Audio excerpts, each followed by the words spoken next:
নেতা থেকে জনতা সবার চোখে দূরবীন। চৌঠা মে কি দেখতে পাচ্ছেন?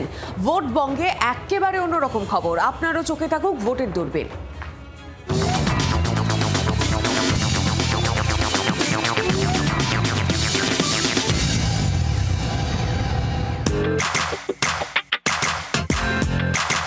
ভোটের দূরবীনে আজকে আমরা পেয়ে গেছি ব্যারাকপুর কেন্দ্রের বিজেপি প্রার্থী কৌস্তব বাগচিকে, যে কারণে মাথার চুল কামানো হয়েছিল।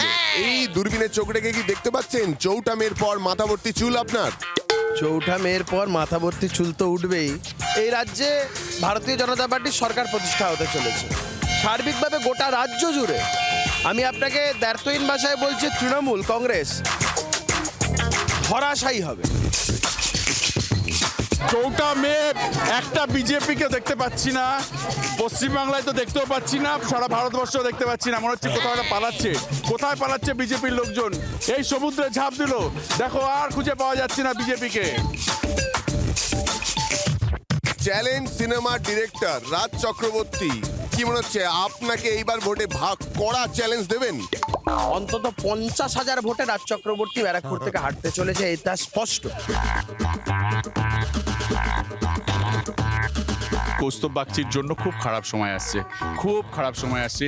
আমি এই দূরবীনে কি দেখা যাচ্ছে? তা ওর মাথায় কিচ্ছু দেখতে পাচ্ছি না। ও রাস্তায় ঘুরে ঘুরে বেড়াচ্ছে। এ বাবা ওর যা অবস্থা। ওকে যেভাবে আমি দূরবীনে দেখতে পাচ্ছি চৌঠা মের পরে, সেটা আমি না ক্যামেরার সামনে বলতে পারবো না, মানে না বলতে পারবো না। যেভাবে দাঁড়িয়ে আছে কিচ্ছু নেই, সব চলে গেছে। কৌস্তব শোনা বাবা, তোমার তো চৌঠা মের পরে কিছুই দেখতে পাচ্ছি না। কিছু তো একটা পড়ো, কোথাও কিচ্ছু দেখতে পাচ্ছি না। এ বাবা, এই দূরবীনটা ধরে নিন হাতে, আপনি কি দেখতে পাচ্ছেন? মোদি চারিদিকে শুধু মোদি, আর তো কিছু দেখা যাচ্ছে না, শুধু পদ্ম ফুল।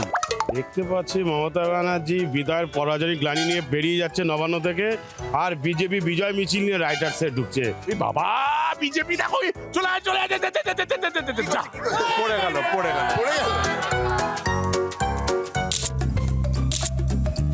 এখানে দেখছি মমতা ব্যানার্জি জিতছেন, ভারী মতে জিতছেন।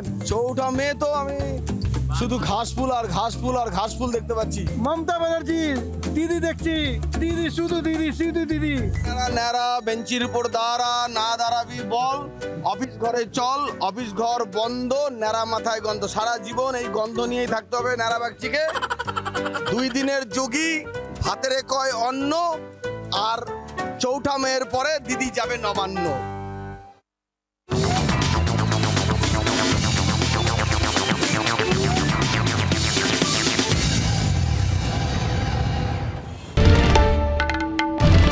বাংলার আওয়াজ, বাঙালির আবেগ, জি 24 ঘন্টা।